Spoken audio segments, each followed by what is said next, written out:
The sun is shining, the birds are chirping. It's the perfect weather to stay indoors and record a video. Welcome everyone to episode 5 of my campaign diary. Episode 5 and 6, I should say, as I want to keep the episodes together with the sessions, and session 6 was very short, so I shoved it on the end of this one. The last we left off, our party had shown the sheriff of Saltmarsh to the bandits or pirates, I should say, that they had captured. And afterwards they found out that Triticure, the dragonborn in the party, is only 4 years old, and most of the party realized that he is very tall for a 4-year-old. Intrigued by this, they decided this session to visit Triticure's home.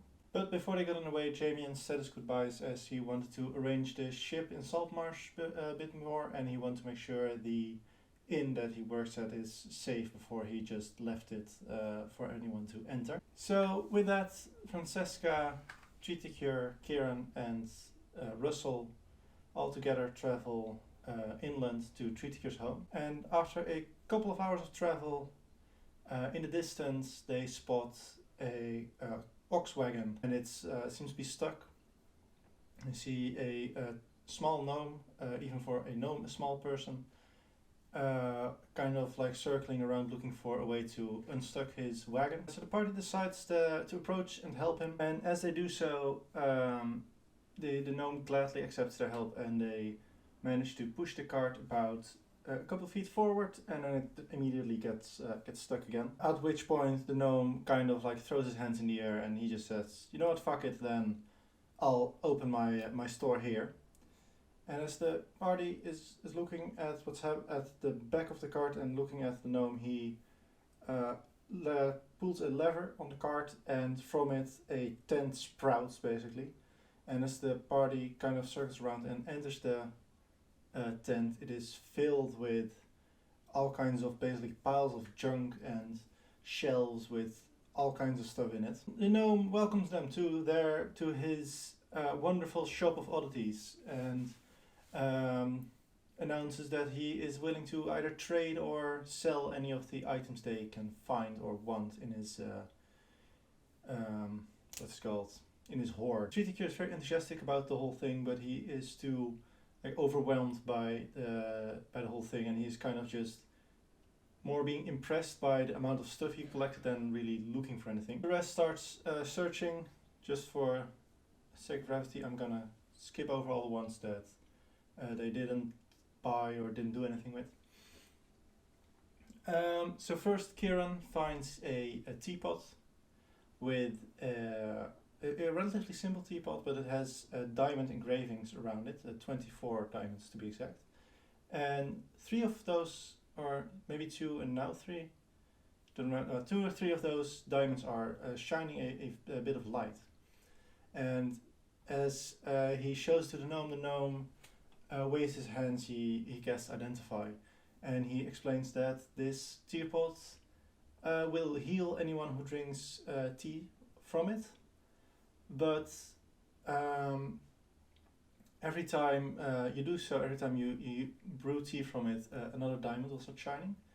And he does not know what happens when all diamonds are shining. Russell finds a magical cloak, and he also brings to gnome, and this is quite a powerful cloak, as it gives the wearer access to a couple of wizard spells, but it also enforces wild magic on anyone, on any magic the wearer casts, regardless if it's the spells from the cloak or just magic that they innately or through some other means have. He didn't find this out until after he had attuned to it, but it also has a curse of binding on it, so until they have access to the remove curse spell, the cloak is stuck. They also found a set of healing potions, but they were unlabeled.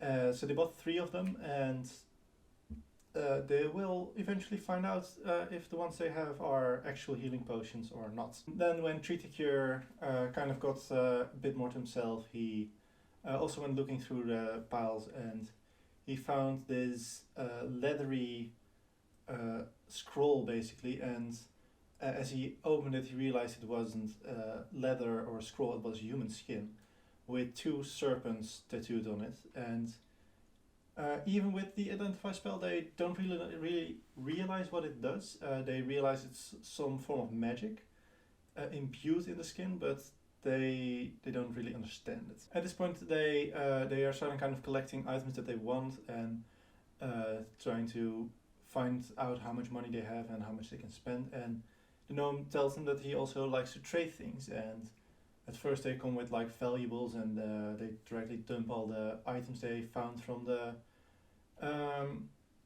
on the dead pirates, but a total of worth of 5 copper, says a gnome, as he is specifically looking for interesting things, fun things. And with that, Russell offers his ever-burning lantern with a green fire in it.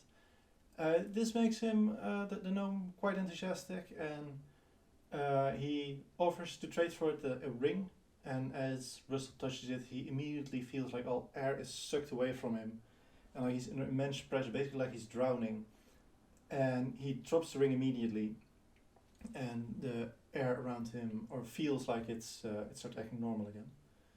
And the gnome explains that this is a ring, or an anti-sorcerer ring. This anti-sorcerer ring basically makes anyone, any innately magical creatures, so sorcerers, but also, for example, dragons or fae, when they touch it, they will start feeling like they're drowning, and like simultaneously air is being pulled away from them, but they're also under this immense pressure. And for any non-sorcerers or non-innately magical creatures, it still hinders the ability to cast spells. Just for innately magical creatures, it becomes basically impossible. Russell also enthusiastically asks him about his name, which reminds him, this shop has a game. For every purchase you make, not for every purchase, but at some limits of purchases you make, he gives you a hint to his name. And once you guess his name or know his name, he gives you one free item from that you can find anywhere in the shop. His first hint is that his name consists out of 3 separate words, and the second hint is that the first word is smoke. With that, they start guessing. Smoke on the water, smoke and mirrors, suggests Francesca, and with that, they're both wrong, but Smoke does like the name Smoke and Mirrors, and decides to name his shop that. With that, they leave the now newly named Smoke and Mirrors. They move further further towards Treaty Cure's home. When they do so, from one side of one of the hills, just out of their vision, basically, a Cyclops approaches them. And the Cyclops proclaims that they should be careful, because somewhere nearby here there is a dragon's lair. He is going to find the dragon's lair and kill the dragon and steal his hoard and be a hero. Triticure is not very happy to hear this, and the rest of the party also kind of questions his logic. They are not very familiar with dragons, but they do know that there's good and evil dragons and all kinds of types, and it also just might not be a good idea to stir a dragon that's bothering no one. So they kind of get in this discussion about the ethicality of stealing from dragons, but it's going basically nowhere. Specifically, as the Cyclops seems to be very convinced that no, this is what heroes do. They find a dragon, they kill it, they take all the stuff, and they go home and are a hero. Triticure kind of loses cool, and he transforms into his true self as a copper dragon. At which the Cyclops responds with smashing him with his hammer and screaming, "Ah, dragon!" The fight is over quite quickly. The Cyclops himself was expecting the rest of the party basically to side with him, as he is still convinced, like, no, it's a dragon. Dragons are evil, you have to kill. The party doesn't, and it takes him about 3 rounds to realize that the dragon's not the only threat, the rest of the party are as well. So he goes down relatively easy. Afterwards, Russell, Triticure, and Kieran start wondering what Cyclops would taste like, and Kieran actually takes a part of the Cyclops with him. About half an hour of travel further, They come across a much steeper hillside. To the rest of the party, it seems like just another part of nature, basically. But Triticure doesn't like, no, this is where I live, and he starts digging a hole, opens up a path basically into a cavern under the cliff. They do realize, however, that the cart is still way too big to get through that cliff, so he starts digging a bit more out, and Russell starts helping with the mold earth cantrip. While they're doing that, Francesca and Kieran are sitting on the side, and they are chatting a bit about various things, but also Kieran starts cooking the Cyclops meat that he brought with him. Everyone except for Francesca eats from the Cyclops, and doesn't taste very good. It's mostly like fat and blubber. Afterwards they enter the cave, and it's a fairly large cave system. They also notice that part of the waterfall that is above the that falls from the cliffs, also part of it goes underwater into the cliff basically, and falls into the cavern here. And there's this small, like, what's it called? Lake, not a lake. They also find Triticure actually shows them. He shows them a caved in part of the cave, and he is quite excited about showing it to the rest, wanting to get rid of it. With Kieran, Russell and Triticure helping, they do get a small hole big enough for them to get in through. And as they get through, they realize that this part isn't really a cave anymore. It's much more an actual, clearly a constructed place. And they realize very old and, well, obviously abandoned location. And when Kieran enters, he realizes that the scripts on the wall are in Elvish, and as he looks through it, he realizes that this used to be a prison. Well, Kieran is kind of reading around, and Francesca's still getting in. Russell and Triticure go a bit deeper in, and they start hearing this noise, and they start talking to it, at which it does respond, but quite aggressive. And Triticure thinks he recognizes it as kind of a draconic noise, so he starts responding in draconic. And though the reaction he does get isn't like language, it is a much more friendly tone back. As Russell and Triticure search further, they come across what Russell recognizes as a chimera, a creature with one dragon head, one lion's head, and one goat head, and it's stuck in between, basically in a hole in the ground. And as it notices, we ended the session. So before we continue the chimera encounter, Damien, who wasn't his player wasn't there for the last session, was there for the next session. So around I said that at the same time that he or that they encountered the chimera, he entered the cave basically. And there was a small one-on-one session between me and him in between these two sessions. So I'll get to that in the second part of this video. As they notice the chimera, Triticure looks it over, and at this point, it's now that it sees them, it gets quite aggressive and starts like growling and roaring at them, but it is still stuck and too far away to really do anything. Triticure does look over it and notices that it hasn't like dug a hole or anything and got stuck in that. No, it has dug from underneath up here and has that way gotten stuck. And Triticure also realized that it was likely fleeing from something from underneath, to a point that it dug this hole. The chimera seems both scared and aggressive. They decide that it's best to kill it now while it's still stuck and not wait for it to escape. When they do so, they kind of like standing together, assuming that they're safe as the creature is trying to escape, until it's in the end gets itself out of there, or gets itself loose and gets in range and gets all of them except for Damien. The chimera gets everyone in his breath attack, and that turned the encounter from relatively safe from a distance, just pot shots at it, to oh no, we're almost dying and Russell's down real quick. But they have enough healing in the party and to heal him, and they manage to spread out. And now it is more of a real fight, but they manage to defeat the Chimera. After they leave the Chimera's body where it is for now, they decide to not go explore what it was fleeing from, basically, as they decide that the Chimera was dangerous enough at its own. We don't need to fuck with whatever got it so scared. And basically they decide that we can explore what's down there at any point further, but we have this boat now arranged, so we should be getting ready for that. They decide to go to the wizard next session, and that was the session. They did all level up to level 5 after the resting.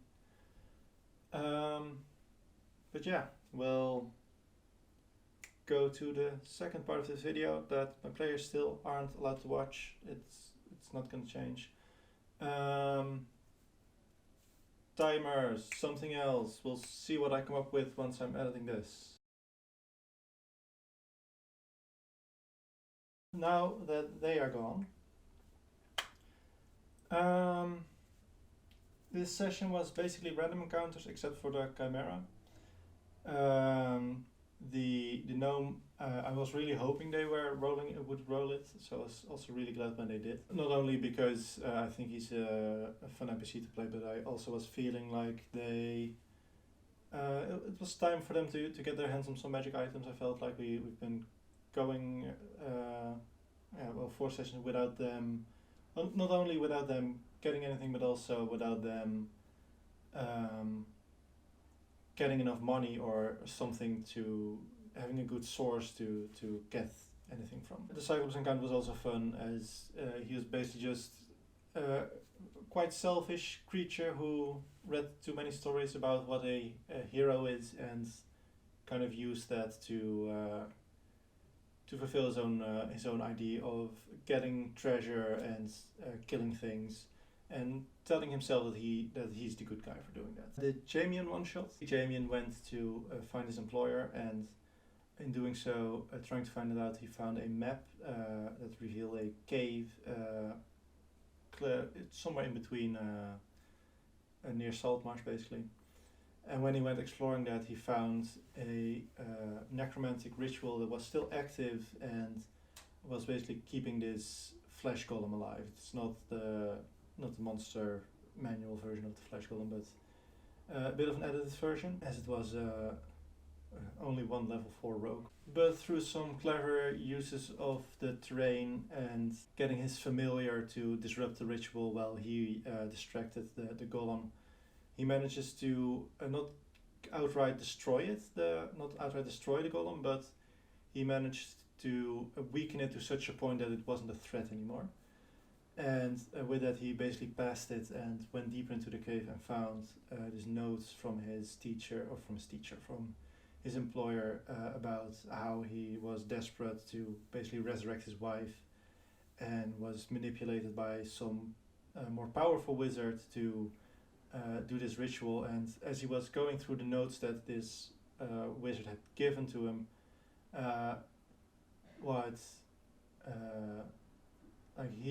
Jamian, who has studied the arcane and went to a university and has quite a lot of knowledge about the arcane, read through everything and realized that even though it makes it seem like it is resurrection ritual, it is actually a flesh golem summoning and controlling ritual. He realized that basically his employer was manipulated by some wizard to create this golem for him. What he also found in the cave, which is not unimportant, is the red crystals, and he realized that these crystals, once you touch them, though it takes a very long time, it very slowly but surely absorbs magicka. So that's what Jamian just returned from when he entered the Treaty Cure's home, and now they're all on their way to meet up with the wizard, which is a good thing for me, as I already had planned the wizard's a meetup for a previous session, so I didn't have to prep as much for session 7. The last thing I do want to still talk about is the dungeon underneath Tree Teacher's home. As this dungeon is a really large dungeon, and I'm really glad actually that they decided to go on this sea voyage before going down there, as this means they'll likely be level 7, level 8 when they do. And that's, I feel like, a much more appropriate level for the idea I have for what's down there. If they had gone down there, I had at least something prepped, and I felt like I had it done in such a way that it was still clear for the players that, like, yeah, Chimera would try to escape from here, but not in such a way that it would be just a TPK. An interesting thing though is that the sea voyage they're taking now likely is going to connect to another dungeon that, well, it is going to connect to it, but the question is if they are going to go into it, I mean.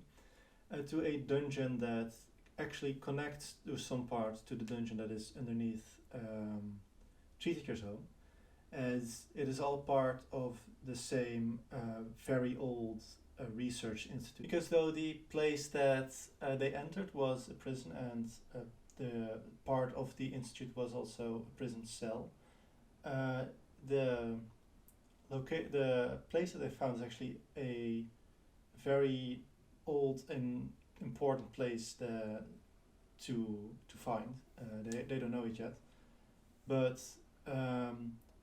long before even not just Saltmarsh existed, but the entire country that they're right now in existed, there was a much larger empire in this area, and this empire had a bit less qualms with experimenting on prisoners and using them as just to see what happens basically in their magical experiments than that a lot of people now would have.